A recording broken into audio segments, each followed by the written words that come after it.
అనారోగ్యం, ఉద్యోగం, వ్యాపారం అప్పులతో బాధపడుతున్నారా? వెంటనే జేకేఆర్ గురువు గారికి కాల్ చేసి ఈ వెబినార్ లో జాయిన్ అవ్వండి. Hi viewers, India's largest digital media network Suman టీవీకి స్వాగతం. ప్రస్తుతం మనతో ఉన్నారు మోటివేషనల్ స్పీకర్ హరిత. నమస్తే హరిత. నమస్తే రాధా. ఇప్పుడు ప్రతి ఒక్కరికి స్ట్రెస్ అనేది ఎక్కువ అయిపోయింది. సో దానివల్ల హెల్త్ ఇష్యూస్ బీభత్సంగా వస్తున్నాయి.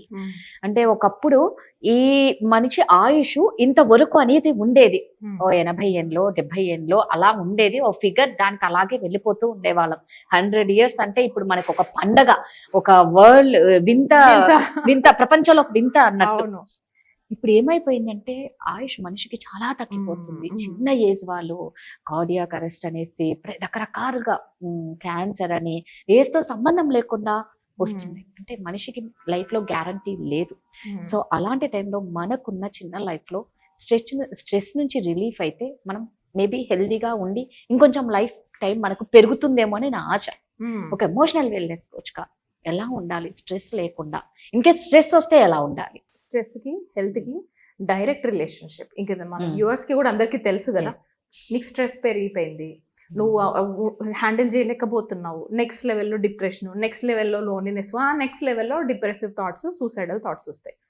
ఇంకా ఇది సైకిల్ వెళ్తూనే ఉంటుంది. ఆ సైకిల్ నువ్వు బ్రేక్ చేయాలంటే ఫస్ట్ నీకు ధైర్యం రావాలి. కరెక్ట్. ఎమోషన్లో ఒకటి ఏంటంటే భయం వేస్తుంది, ఫియర్ వస్తుంది. ఆ ఫియర్ తర్వాత స్ట్రెస్ ఎక్కడి నుంచి వస్తుంది? ఫ్యూచర్ నుంచి వస్తుంది కదా.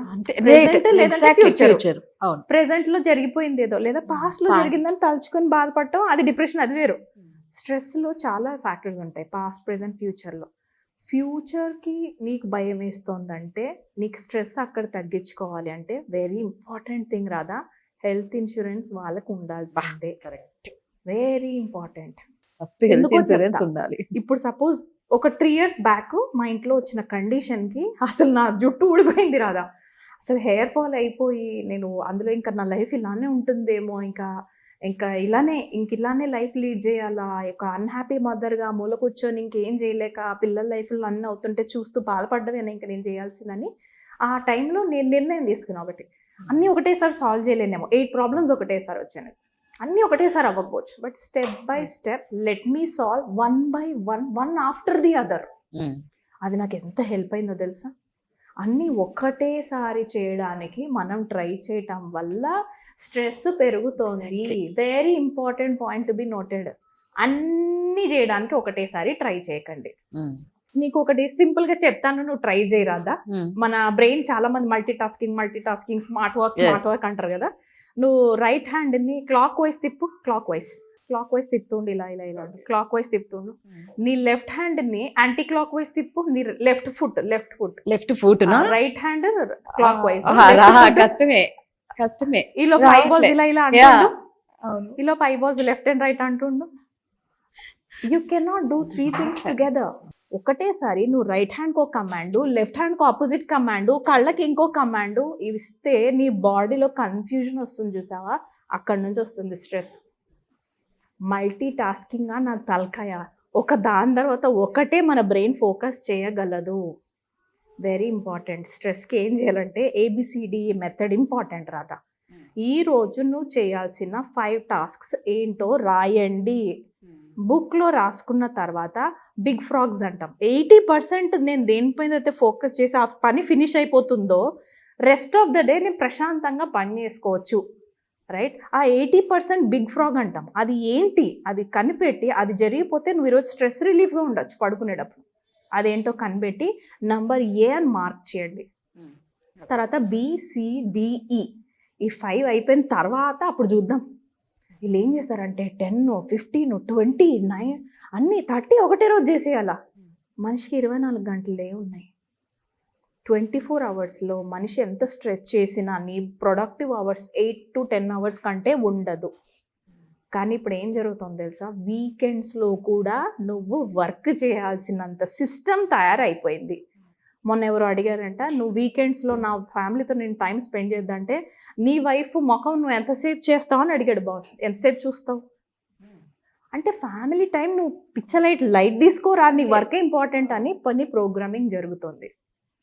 ఇంకొకటి very important point be noted, యూట్యూబ్లో వర్క్ చేస్తున్నవాడు అప్లోడ్ చేసి వీడియోస్ పెట్టుకుంటున్న వాళ్ళకి ఇన్కమ్ అన్నా వస్తుంది. కానీ వేరే వాళ్ళ రీల్స్ నువ్వు టుక్కు అని నువ్వు తిప్పటం వల్ల నీ బాడీలో డోపమైన్ అనే ఒక కెమికల్ ఉంది. దట్ ఈస్ నాట్, అది కూడా హ్యాపీ కెమికలే, బట్ వెరీ స్మార్ట్ కెమికల్. దాన్ని కరెక్ట్ గా నువ్వు హ్యాండిల్ చేయలేదంటే స్ట్రెస్ పెరిగిద్ది. Very important point we noted. Dopamine hijack అంటాం రాదా. ఆ డోపమైన్ హైజాక్ కావాలంటే బ్రౌజ్ చేయొచ్చు మన వ్యూవర్స్ కూడా.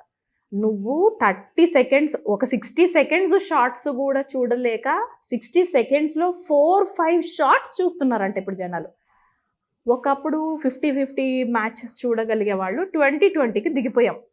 20-20 మ్యాచెస్కి కూడా ఉండలేక ఇంకా తక్కువ తెంచుకుంటూ వస్తున్నాం. అంటే దిస్ ఇస్ ద సిస్టంలోనే స్ట్రెస్ బిల్డ్ అవుతుంది. ఇప్పుడు మనం సిస్టమ్ని ఏం చేయలేం, కానీ నేను ఆ సిస్టమ్కి కోపప్ అవ్వగలిగే సర్వైవల్ స్ట్రాటజీస్ని హ్యాపీగా మనం ప్లాన్ చేసుకోవచ్చు. సో ఈ ABCD మెథడ్ వాడుకోండి. And don't try to finish all the tasks in a day. ఒక రోజులోనే అన్ని నేను చేయాలని అస్సలు పెట్టుకోవద్దు. వారం మొత్తం నేను ఫినిష్ చేయాల్సిన టాస్క్స్ ఏంటో రాయండి. Yeah, very important. లేకపోతే మండే ఎందుకు స్ట్రెస్ పెరుగుతుంది అందరికీ అంటే, మండే రోజే అన్ని చేసేయడానికి ట్రై చేస్తారు. డివైడ్ చేయండి. మిడిల్లో బ్రేక్ తీసుకోండి. 2-3,000 శాలరీ పోయినా ఏం పర్లేదు. రిలాక్సేషన్ కావాలంటే go have your time, just go relax and come back. Breaking the patterns is important రాదా. లేకపోతే నీ బాడీలో స్ట్రెస్ పెరగటం వల్ల, ఎక్కడికక్కడ నువ్వు రిలీజ్ చేయకపోవటం వల్ల బ్లాకేజెస్ అవుతాయి. ఎమోషనల్ బ్లాకేజెస్ కూడా ఉంటాయి. ఆ బ్లాకేజ్, ఇప్పుడు సపోజ్ నాకు ఈరోజు నీ మీద కోపం వచ్చింది, కానీ నాకు వర్క్ ఎక్కువ ఉంది, సో నేను నీ మీద కోపాన్ని పోస్ట్పోన్ చేశాను.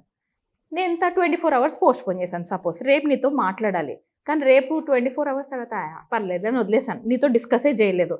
ఆ కోపం ఏమవుతుంది, అక్కడే అయిపోయింది. ఆ వాల్ క్లోజ్ చేసింది అది. నెక్స్ట్ టైం నువ్వు కలిసేసరికి దొంగ మొహంది నన్ను లాస్ట్ టైం అనేది అంటాను. That's a negative impression I'm creating. మళ్ళీ నేను ఆ లెవెల్ నుంచి ఆపరేట్ చేస్తాను. యాడ్ అయ్యి నా బాడీలో నా హార్ట్ వాల్కి బ్లాకేజ్ అవుతుంది. అది ఈ emotional blockages are very important. ఈ సప్రెషన్స్ వద్దు మనకి. స్ట్రెస్కి వెరీ ఇంపార్టెంట్. అంటే నేను ఎమోషనల్ వెల్నెస్ కోచ్ కాబట్టి నా సబ్జెక్ట్లోకి తీసుకొస్తాను, బట్ నేను స్టడీ చేశాను. హెల్త్కి దీనికి చాలా డైరెక్ట్ ప్రపోర్షనల్.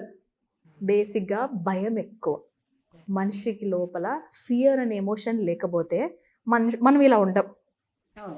ఫియర్ మనల్ని కాపాడిద్ది కాదనట్లా, కానీ బియాండ్ ద లెవెల్ పెరిగినప్పుడు మన బాడీ తీసుకోలేదు.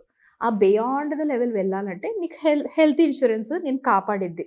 ఎలానో చెప్పనా, నాకు డబ్బులు లేవు, ఇప్పుడు వాడికి ఫీవర్ వచ్చింది, నేను ఎలా తీసుకెళ్ళాలి? నీకు తెలుసా, యూఎస్కి వెళ్ళి సెటిల్ అయ్యి వాళ్ళు సంపాదించేదే లక్షల్లో కదా. అంత లక్షల్లో సంపాదించినా వాళ్ళ డబ్బుల కోసమే ఇండియా నుంచి సపోజ్ మైగ్రేట్ అయ్యి యూఎస్కి వెళ్ళినా హెల్త్ ప్రాబ్లమ్స్ వస్తే ఎట్లా కొట్టుకుంటారో తెలుసా రాదా. ఎందుకో తెలుసా, వాళ్ళకి అక్కడ హెల్త్ ఇన్సూరెన్స్ లక్షలు అంటే కోట్లలో ఖర్చు పెట్టాలి వాళ్ళు. అంత ఖర్చు వాళ్ళు భరించలేరు కాబట్టి హెల్త్ ఇష్యూసే రావద్దు అని నెగ్లెక్ట్ చేస్తారు ఫస్ట్ ఆఫ్ ఆల్. లేదా అతిగా కేర్ తీసుకుంటారు. పొరపాటున హెల్త్ ఇష్యూ వచ్చిందా, వైఫ్ అండ్ హస్బెండ్ కూర్చొని జుట్లు పీక్కోవడమే లెక్క. ఎందుకంటే ఇన్సూరెన్స్ ఉండట్లా. ఇక్కడ తీసుకుంటారా బాబు. నేను యుఎస్ సిటిజన్స్ కూడా అదే చెప్తాను, ఆమె health planner in care health insurance.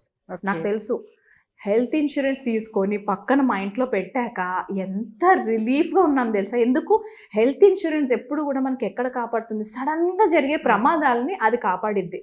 నువ్వు ఎంత ఒక 10-15% పే చేస్తే సరిపోద్ది. నువ్వు సడన్గా 10 లక్షలు ఖర్చు నీ మీద వచ్చి పడ్డాయి, నీ దగ్గర డబ్బులు లేవు, వస్తుంది కదా నీకు స్ట్రెస్. అక్కడ పేషెంట్ ఎలా ఉండదు, ఇక్కడ మనం పేషెంట్ ఇంకో బెడ్లో మనం బుక్ చేసుకుని ఆశ్చర్యపోయిన stress. So have health insurances. మనకు అది కూడా హెల్ప్ చేస్తాం రాదా. Health care advisor in health care health లో చేస్తాను. కావాలంటే ఆ టీమ్ కి కూడా కనెక్ట్ చేయగలం మనం. Thank you. Thank you Radha.